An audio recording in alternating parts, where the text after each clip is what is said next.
दोस्तों नमस्ते। उत्तर प्रदेश की किस्मत में किसकी सरकार लिखी है वह तो 10 मार्च को तय हो जाएगा, सब कुछ सामने आ जाएगा। बहरहाल पूरा देश एग्जिट पोल पर चर्चा कर रहा है कि एग्जिट पोल में योगी की किस्मत में उत्तर प्रदेश की सत्ता एक बार फिर से लिखी हुई है और योगी आदित्यनाथ फिर से मुख्यमंत्री बनेंगे उत्तर प्रदेश के लिए। अब सबसे बड़ी बात है कि जैसे ही चर्चा शुरू हुई, कई सारे टीवी चैनलों ने यह कह दिया कि उत्तर प्रदेश में योगी आदित्यनाथ बहुमत के साथ यानी भाजपा आ रही है। उसके साथ ही साथ एक दो एग्जिट पोल ने कहा कि नहीं, अखिलेश यादव भी आ सकते हैं। इसी बीच एक बड़ा आरोप या कह दें स्कैम के रूप में अगर देख ले, यह भी सामने आया है। आज हम कुछ बिंदुओं पर चर्चा करेंगे कि फेज वाइज क्या हुआ, भाजपा के खाते में कितने सीट, किस जिले के इतने सारे सीटों पर क्या हुआ और भाजपा के हिस्से कितने सीट, समाजवादी पार्टी के हिस्से कितने सीट एग्जिट पोल में आ रहे हैं। इन पर हम अलग अलग तरीके से चर्चा करेंगे। लेकिन इससे पहले सबसे जो गंभीर आरोप लगे हैं वह यह कि उत्तर प्रदेश चुनाव के दौरान क्या पोस्टल बैलेट का घोटाला हुआ है, क्या वोट घोटाला हुआ है क्या। दैनिक भास्कर की एक रिपोर्ट सामने आई है और इस रिपोर्ट में यही कहा जा रहा है कि क्या वोट घोटाला हुआ है। इसके पीछे तर्क और कुछ साक्ष्य भी दिए गए हैं और चुनाव आयोग तक इसकी शिकायत भी पहुंची है। हम इसी बात पे पहले चर्चा कर लेते हैं, फिर हम आपसे आगे इस पे हम बात करेंगे।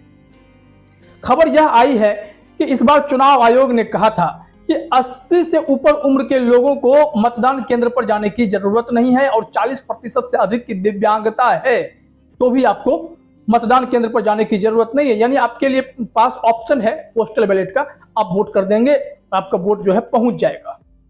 यह सिस्टम लगाया गया और यहीं से एक खेल सामने आया है कि कई पुलिस वालों का आरोप है, कई छोटे छोटे कर्मचारियों का आरोप है जो अनिवार्य सेवा में थे, तो उनसे अफसरों ने उनका वोटर आईडी कार्ड ले लिया, बूथ संख्या पूछ ली गई और उनसे फिर क्या हुआ उन्हें कुछ पता नहीं है। मतलब वोट पड़ गया आपका क्या। पोस्टल बैलेट के लेकर के जो सवाल ये आरोप लग रहे हैं, कुछ इस तरह के आरोप लग रहे हैं कि उन कर्मचारियों का, ऐसे हजारों की संख्या में कर्मचारी हैं जिनको नहीं पता कि अफसरों ने उनका वोटर कार्ड लिया और बूथ संख्या पूछा, उसके बाद उस वोटर कार्ड का क्या किया गया है, बड़ा सवाल है। इसके साथ ही अब कुछ ऐसे लोग जिसको कहा गया कि आप अगर लाचार हैं बूथ पर जाने में तो आप पोस्टल बैलेट का इस्तेमाल, डाक वोट का इस्तेमाल कर सकते हैं। ऐसे में एक महिला जिन्हें नहीं पता था कि वो 80 साल के ऊपर की हैं, या ऐसे कई लोग जिन्हें यह जानकारी नहीं थी कि मतदान केंद्र पर वो जाएंगे तो वोट कर सकते हैं, उन्हें नहीं पता था कि घर बैठे पोस्टल बैलेट हो सकता है, वो पहुंच गए तो उन्हें कहा गया कि माताजी आपका वोट तो पड़ गया है, अब आप जा सकते हैं, पोस्टल बैलेट से हुआ है, पीबी वोट है आपका। अब ये बड़ा ही हैरान करने वाली बात है कि कैसे जो इस तरह का खेल हुआ है कि कर्मचारियों से वोटर कार्ड ले लिए गए, जो बुजुर्ग थे उन्हें पहले ही उनका लिस्ट तैयार कर लिया गया कि इनको वोट देने नहीं आना है, उनका पोस्टल बैलेट भी तैयार हो गया। ये एक गंभीर सवाल जो कि उठा है और इस पे चर्चा पूरा देश कर रहा है, आखिर कैसे ये इतना बड़ा खेल हुआ है। हम पोस्टल बैलेट की बात इसलिए कर रहे हैं, इसकी भूमिका बहुत अहम है। इस बार ईवीएम के साथ ही इसकी काउंटिंग होगी और कहा जा रहा है कि ईवीएम के साथ काउंटिंग होगी, इसलिए गड़बड़ी है, इसलिए आरोप भी लग रहे हैं। कई नेताओं का कहना है कि जो जिलाधिकारी होते हैं, निर्वाचन अधिकारी होते हैं, वो करीब करीब 10, 20, 25 हजार वोट तो जेब में लेके घूमते हैं, वो जब चाहे तब इधर उधर गड़बड़ी कर सकते हैं, ऐसा आरोप लगता है। अब देखिए कि कैसे कैसे ये हमारा पोस्टल बैलेट का कैलकुलेशन है, जो चुनाव आयोग द्वारा आंकड़े जारी किए गए, उस आंकड़े के मुताबिक अगर देखें तो उसमें आंकड़ा सामने आया कि पहले चरण के 58 सीटों पर पोस्टल बैलेट में जो सेवा मतदाता होते हैं उनका 79,922 था, टैग्ड जो पोस्टल बैलेट है 58,924 और कास्ट वाला जो है 43,420 है। उसी तरह 43,420 है, इसे समझिए आप। दूसरे चरण के 55 सीट पर अगर देखें तो टैग्ड जो बैलेट वाला है वो 56,319 है, कास्ट वाला जो है 47,615 है और जो है सेवा मतदाता वाला 23,349 है। मैं जो बोल रहा हूं वो उसको हजार में समझिएगा। तीसरा चरण में 59 सीट है, टैग वाले 62,062 हैं, मतलब 62,062, कास्ट वाले जो हैं 52,043 हैं और सेवा वाले मतदाता जो हैं वो 53,951 है। अब फिर चौथे चरण की भी बात कीजिए। चौथे चरण में 59 सीट और इसमें जो आंकड़ा है टैग वाले 60,585, कास्ट वाले 52,512 और सेवा वाले 23,484। ये हो गया आपको चौथे चरण तक का। फिर हम आते हैं पांचवें चरण में। पांचवें चरण का जो गणित है उसके हिसाब से मैं पोस्टल बैलेट की बात कर रहा हूं, ध्यान से सुनिएगा, इसके वोटों की संख्या बता रहा हूं। तो टैग्ड जो पोस्टल बैलेट आए 59,572, कास्ट 52,757 और सेवा मतदाताओं के 27,331। इतने सारे वोट हैं। फिर छठा चरण में फिर आइए 57 seat, tagged postal ballot 91,027, cast 64,611, सेवा 42,124। और फिर सातवें चरण में आइए 54 सीटों के लिए, देखिए टैग में 74,988, कास्ट में 62,750, सेवा में 51,028। ऐसे जो है पोस्टल बैलेट का ये कैलकुलेशन है। अब आप ही बताइए कि जब ये ईवीएम के साथ काउंट होगा तो इस वोट को कैसे नहीं कोई किसी के पक्ष में बना सकता है। हालांकि आयोग का कहना है कि क्यूआर कोड इसमें लगाया गया है और क्यूआर कोड लगने का मतलब होता है कि गड़बड़ी की आशंका नहीं, उसको स्कैन किया जाएगा, पकड़ा जाएगा, कुछ भी हो। लेकिन यह जो आरोप लगे कि कर्मचारियों से वोटर आईडी कार्ड ले लिए गए, उनके वोट का क्या हुआ नहीं पता। इसके साथ ही यह जो सवाल उठे कि कई बुजुर्ग लोग जब बूथ पे मतदान करने पहुंचे तो उनसे कहा गया कि आप तो पोस्टल बैलेट पे वोट दे चुके हैं, आपका वोट हो गया, आप जा सकते हैं। ये बड़ा गंभीर है और दैनिक भास्कर ने यह आरोप लगाया है, बिना तथ्य के लगा नहीं है, ये पूरे आंकड़ों पे बातचीत हुई है। अब आप इसे समझ सकते हैं कि क्या इसमें स्कैम की संभावना दिखाई पड़ती है, क्या विपक्षी पार्टियां इसको मुद्दा बनाएगी, क्या चुनाव आयोग के पास जो शिकायत पहुंचा उस पर सही से कार्रवाई होगी, ये बड़ा सवाल होगा।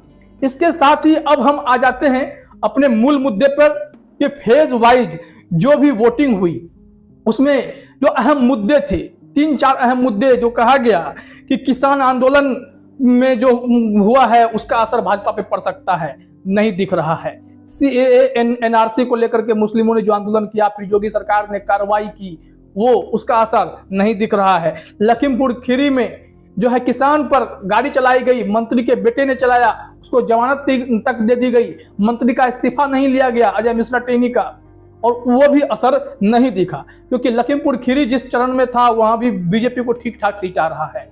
अब हम बात करते हैं चरण वाइज, पहले चरण में क्या हुआ, दूसरे चरण में क्या हुआ, उस तरह से देखते हैं क्या किसके कितना सीट आने वाला है। सबसे पहले तो ये समझ लीजिए, हम एबीपीसी वोटर के आंकड़े पर भी बात कर रहे हैं।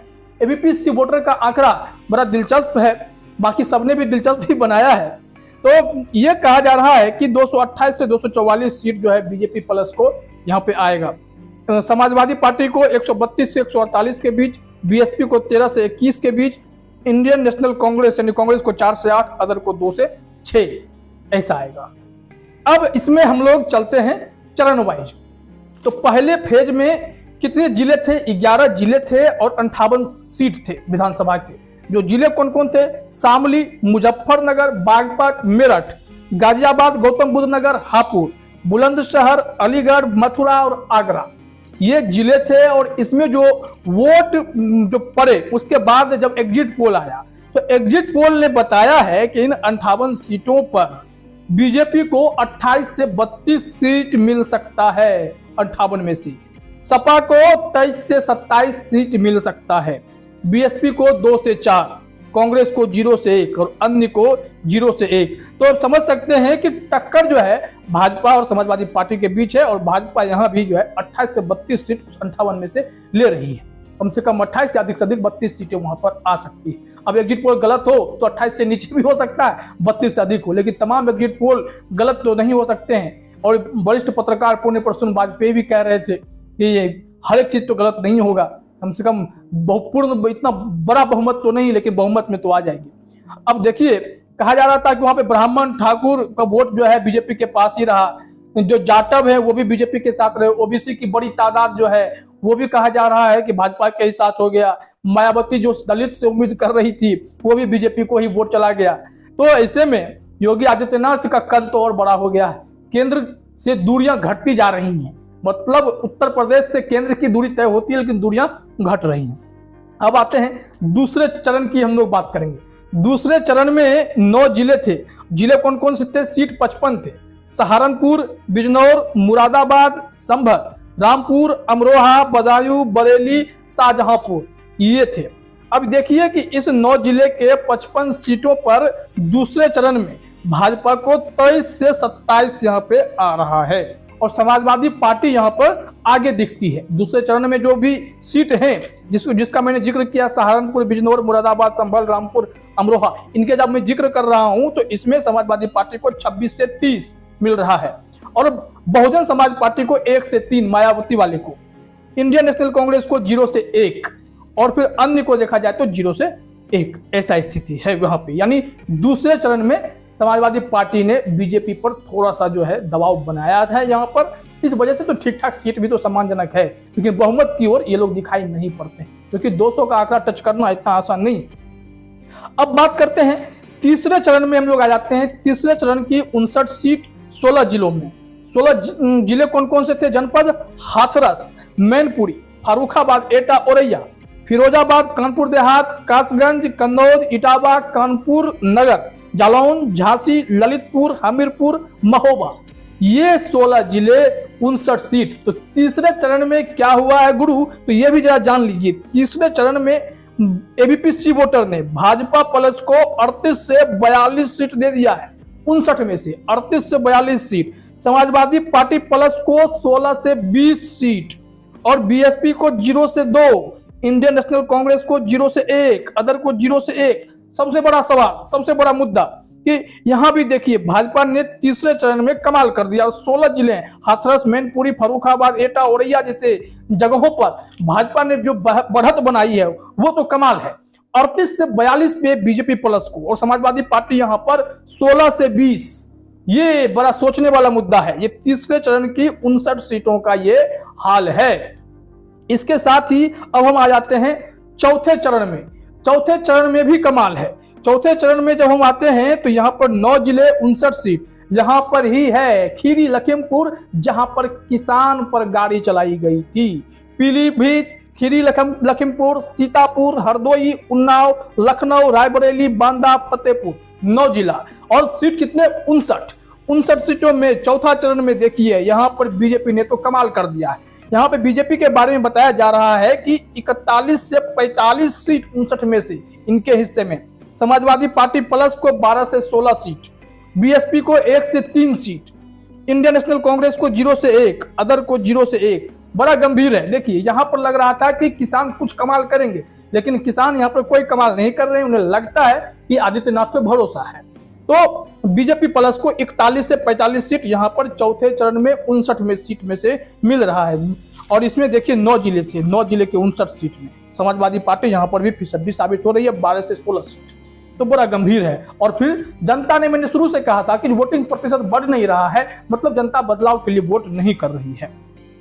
अब बात करते हैं पांचवें चरण में। पांचवें चरण में 12 जिले, जिसमें अमेठी, रायबरेली, सुल्तानपुर, चित्रकूट, प्रतापगढ़, कौशाम्बी, प्रयागराज, बाराबंकी, अयोध्या, बहराइच, श्रावस्ती और गोंडा, ये थे पांचवें चरण के 12 जनपद यानी 12 जिले, जिसमें अमेठी, रायबरेली बड़े चर्चे वाली सीट है। यहाँ पे प्रयागराज, कौशाम्बी, ये बहुत ही, अयोध्या, ये सारे सीट काफी फेमस सीट। और यहाँ पर पांचवें चरण में क्या हुआ है, 61 सीट थे, 61, और 61 में बीजेपी ने 39 से 43 सीटों पर यहाँ भी कब्जा जमाया है। मतलब जैसे जैसे हम लोग धीरे धीरे पूर्वांचल की तरफ बढ़ते चले गए और यहाँ पर बीजेपी का गढ़ जो है और किला मजबूत होता दिखाई पड़ता जा रहा है।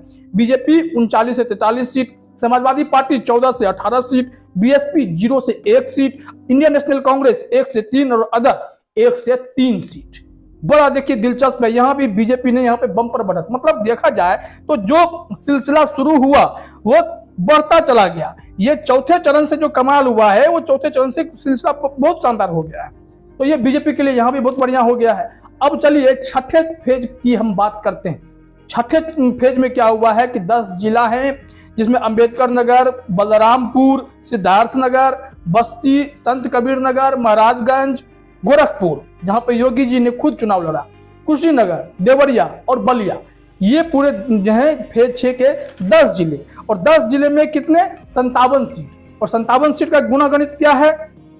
भाजपा प्लस को 28 से 32 सीट 57 में, सपा को 18 से 22 सीट, बीएसपी को 3 से 5 सीट और कांग्रेस को 2 से 4 सीट, अदर को 0 से 1 सीट। पूरे देखेंगे आप इस एग्जिट पोल को समझिए तो कांग्रेस और अदर जो है वो तो एकदम फिसड्डी साबित हुए हैं। मायावती भी कहीं की नहीं रही। पता नहीं मायावती के बारे में शुरू से ही ऐलान कर दिया गया कि बीजेपी के बी टीम के रूप में काम कर रही हैं, पता नहीं क्यों ऐसा कहा गया, लेकिन दिख तो यही रहा है कि कहीं भी बीएसपी उठ नहीं पाई है ढंग से, 3, 4, 5 सीटों में ही सिमटती हुई वो दिखाई पड़ रही है। अब आते हैं एबीपीसी वोटर की, हम जब चर्चा कर रहे हैं, छठे फेज के 10 जिलों की चर्चा हमने कर दी है। अब आते हैं फेज 7वें में, इसमें जिला 9 थे, आजमगढ़, मऊ, जौनपुर, चंदौली, वाराणसी, मिर्जापुर, भदोही और सोनभद्र। ध्यान सुनिएगा, आजमगढ़, मऊ, जौनपुर, चंदौली, वाराणसी, मिर्जापुर, भदोही, सोनभद्र, 9 जिले। सीट कितने थे इसमें? तो 7वें चरण के 54 सीट थी। अब 54 सीट का समीकरण देखिए, बीजेपी को 54 में से यहाँ 25 से 29 सीट मिलने की संभावना है, समाजवादी पार्टी को 17 से 21 सीट मिलने की संभावना है, बहुजन समाज पार्टी को 4 से 6, कांग्रेस को 0 से 2 और अदर को 1 से 3। तो कुल मिलाकर के इसको अगर हम लोग जोड़ते हैं तो 228 से 244 के बीच जो है ये बीजेपी प्लस को मिलता हुआ दिखाई पड़ रहा है। योगी आदित्यनाथ उत्तर प्रदेश की सत्ता में फिर से काबिज होते हुए दिखाई पड़ रहे हैं। और दिलचस्प बात जो यहाँ पर यही लगा कि हर किसी को एग्जिट पोल पर भरोसा नहीं है, जो हमेशा होता है। अब देखिए मतगणना होगी, अगर बीजेपी के पक्ष में हुआ तो फिर लोग कहेंगे कि ईवीएम में गड़बड़ी कर ली गई है, लेकिन यहाँ पर जो बड़ा सवाल उठा, क्या पोस्टल बैलेट में गड़बड़ी हुई, इस सवाल पर चुनाव आयोग को जवाब देना पड़ेगा, क्योंकि ये आरोप बहुत गंभीर है और कई कर्मचारियों ने शिकायत कर दी है, तो बहुत बड़ी बात है। और इससे ऐसा लगता है कि उत्तर प्रदेश की हवा अगर बदली तो फिर बवाल भी तय है, क्योंकि प्रतिक्रिया हर कोई दल देगा, हर कोई नेता देगा, इसको मुद्दा जरूर बनाएगा, क्योंकि हार जीत का अंतर अगर जहां भी कम हुआ, बेसिकली बवाल तब होता है जब हार जीत का अंतर कम होता है। बिहार विधानसभा चुनाव में तो यही हुआ था, हार जीत का अंतर जैसे ही कम हुआ, लोगों ने कहा कि पोस्टल बैलेट के साथ खेल हुआ है। तो कहीं इस बार यहाँ हार जीत के अंतर में ये चीज अगर हो गया तो समझिए कि फिर बड़ा आरोप ये चुनाव आयोग के साख सब कुछ दांव पे लग जाएगा, और फिर इसका इलाज क्या सरकार सोचेगी, क्या संस्था आयोग सोचेगा, ये बड़ा सोचना पड़ेगा। तो कुल मिलाकर देखा जाए तो हमने 7वें चरण के आकलन बता दिए, किसके साथ क्या हो रहा है, नहीं हो रहा है, कहाँ कितनी सीटें आ रही हैं, और दैनिक भास्कर के रिपोर्ट के साथ एक गंभीर आरोप भी हम छोड़े जा रहे हैं कि कम से कम इसका एक निदान हो, और वोट घोटाला हुआ है तो इसका कोई उपाय निकाला जाए। फिलहाल इस वीडियो में इतना ही। आप सभी का बहुत बहुत धन्यवाद।